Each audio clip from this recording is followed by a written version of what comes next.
नमस्कार मित्रो, नारी शक्ती ॲप वरती नवीन फॉर्म भरण्यास बंद झालेला आहे।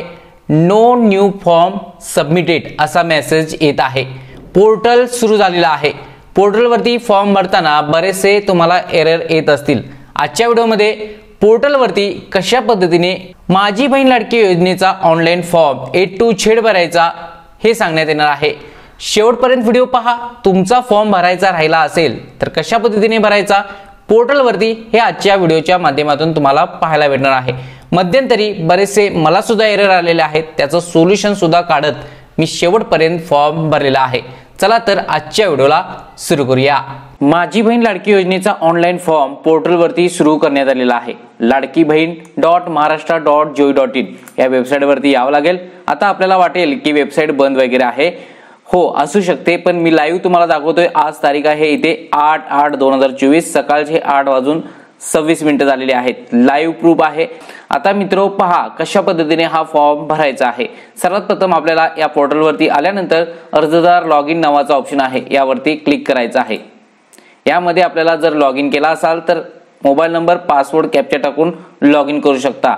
नवीन जर युजर असाल तर पहा खाते नाही खाते तयार करा या ऑप्शन वरती क्लिक करायचं आहे। यानंतर पहा आपले आधार वरचे फुल नेम इथे इंग्रजीत आहे तसं टाइप करा। मोबाईल नंबर, पासवर्ड तयार करा, तुमचं नाव @ वगैरे वगैरे, पुन्हा तोच पासवर्ड टाइप करा। जिल्हा तुमचा सिलेक्ट करा, तालुका, गाव, महानगरपालिका सिलेक्ट करून इथे तुम्ही जर महानगरपालिकेत येताय तर तो ऑप्शन सिलेक्ट करा। जर लागू नसेल तर लागू नाही वरती क्लिक करा। यानंतर पहा इथून ऑथरायझेशन पर्सन मधून तुम्हाला जी लागू आहे, उदाहरणार्थ सामान्य महिला जर फॉर्म भरत असाल, आशा सेविका, ग्रामसेवक, ते तुमचा ऑप्शन सिलेक्ट करायचा आहे। उदाहरणासाठी सामान्य महिला। यानंतर पहा ऍक्सेप्ट टर्म्स अँड कंडिशन वरती चेक बॉक्स वरती क्लिक करा। इथे सुद्धा ऍक्सेप्ट करा, हा कॅप्चा फिल करा आणि साइन अप करा। साइन अप केल्यानंतर तुमच्या रजिस्टर्ड जो मोबाईल नंबर टाकला होता त्याच्यावर 4 डिजिट OTP जातील, ते इथे फिल करा, हा कॅप्चा फिल करा, व्हेरीफाय OTP वरती क्लिक करा। त्यानंतर पहा लॉग इन सक्सेस झालेला आहे। आता लॉग इन क्रिएट झालेला आहे। तुमचा मोबाईल नंबर इथे एंटर करा, पासवर्ड जो टाकलेला आहे तो एंटर करा, कॅप्चा फिल करा आणि लॉग इन वरती क्लिक करा। तुम्ही पुन्हा एकदा इथे टाइम अँड डेट पाहू शकता। यानंतर पहा लॉग इन सक्सेस झालेला आहे। यानंतरचा पुढील ऑप्शन आपल्याला अर्ज करायचा आहे। अर्ज करण्यासाठी पहिलाच ऑप्शन आहे मुख्यमंत्री माझी लाडकी बहीण योजनेचा अर्ज, यावरती क्लिक करायचा आहे। यावरती क्लिक केल्यानंतर तुमचा आधार नंबर इथे एंटर करा, जो कॅप्चा दिलेला आहे तो इथे एंटर करा आणि सेंड OTP वरती क्लिक करा। यानंतर पहा तुमच्या आधारशी जो मोबाईल नंबर लिंक आहे त्यावरती 6 डिजिट OTP गेलेला आहे, तो इथे फिल करा। मित्रो इथे पाहू शकता सेंड OTP वरती क्लिक केल्यानंतर तुम्हाला एरर येऊ शकतात, त्यामुळे पुन्हा पुन्हा तुम्ही तिथे सेंड OTP करून ट्राय करायचा आहे। आधार वरती OTP टाकल्यानंतर रॉंग OTP येतोय, इनव्हॅलिड OTP येतोय, सर्व्हर प्रॉब्लेम येतोय, पण पुन्हा पुन्हा तुम्ही ट्राय करायचा आहे। पुन्हा आधार कार्ड नंबर टाकायचा आहे, पुन्हा OTP टाकायचा आहे। OTP घेतल्यानंतर फॉर्म व्यवस्थितरित्या सबमिट होत आहे। यानंतर पाहू शकता बऱ्याचशा उशिराने म्हणजे 5 ते 10 मिनिटांनी OTP सेंड झाला पुन्हा एकदा आणि तो ॲक्युरेट झाला। मध्यंतरी server not response, OTP not match असा एरर येत होता। तुम्हाला जरी आला तरी पुन्हा पुन्हा तुम्ही ट्राय करा तर ओपन होऊ शकतं, कारण सर्व्हरचा खूप प्रॉब्लेम आहे। यानंतर आता फॉर्म कसा भरायचा तो पहा। इथे महिलेचे आधार कार्ड प्रमाणे नाव येऊन जाईल। यानंतर पहा इथे तुम्हाला पतीचे किंवा वडिलांचे नाव लिहायचे आहे। आता इथे पतीचे नाव लिहायचं असेल तर पतीवरती क्लिक करा आणि पतीचे नाव लिहा। महिलेचे लग्नापूर्वीचे नाव इथे नमूद करायचे आहे। वैवाहिक स्थितीमधून विवाहित आहे, अविवाहित आहे, विधवा, घटस्फोटित, निराधार, परिकत्या जे काही आहे ते तुम्ही इथे सिलेक्ट करा। जन्मतारीख आधारवरची येऊन जाईल। आपण महाराष्ट्रात जन्माला आला आहात काय? जन्माला आला असाल तर होय वरती क्लिक करा, नसाल तर नाही वरती क्लिक करून तुम्हाला महाराष्ट्रात पतीचं डॉक्युमेंट अपलोड करावं लागतं। यानंतर पहा आधार कार्ड नुसार अर्जदाराचा पत्ता ऑटोमॅटिकली येऊन जाईल। इथे आता आपल्याला काय सिलेक्ट करायचं आहे ते मी तुम्हाला सांगतो। तुमचा जिल्हा, तुमचा तालुका, तुमचं विलेज नेम। त्यानंतर पहा इथे त्यानंतर आपल्याला इथे महानगरपालिका सिलेक्ट करायची आहे। तुमची महानगरपालिका आहे का? ग्रामपंचायत असेल तर इथे लागू नाही वरती क्लिक करावं लागेल। मतदारसंघ इथून तुम्हाला सिलेक्ट करावं लागेल। तुमचा जो काही मतदारसंघ आहे तो इथे भेटून जाईल, त्यावरती तुम्हाला क्लिक करावं लागेल। पाहू शकता तुमच्या तालुक्याचा जो मतदारसंघ आहे तो इथं सिलेक्ट करा। नवीन ऑप्शन आहे। मोबाईल नंबर तुमचा इथे एंटर करा। शासनाच्या इतर विभागामार्फत राबविण्यात येणाऱ्या आर्थिक योजनेचा लाभ घेत आहात काय? जर घेत असाल तर होय वरती क्लिक करा आणि योजनेचे नाव लिहून दरमहा किती रुपये घेताय ते इथे नमूद करावं लागेल। जर नसेल तर नाही वरती क्लिक करा। यानंतर अर्जदाराचे बँक खाते असलेल्या बँकेचा तपशील, आता बँक आधारशी जी लिंक आहे तीच नमूद करा। बँकेचं पूर्ण नाव, बँक खातेदाराचे नाव हे सर्व इंग्रजीतच भरायचं आहे।